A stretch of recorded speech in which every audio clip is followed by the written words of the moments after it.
Hi guys, this is Akshat and welcome back to another session of string art.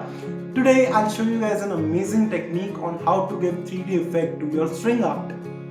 We will also be using shading to create this amazing art. So why wait? Let's get started.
I hope you guys enjoyed this session. If you did, try it out and let me know how it turned out. And I'll see you guys in the next session where I'll give you tips on how to decorate these strings art that we have made so far. So stay tuned and don't go anywhere because I'll be coming soon. Bye bye.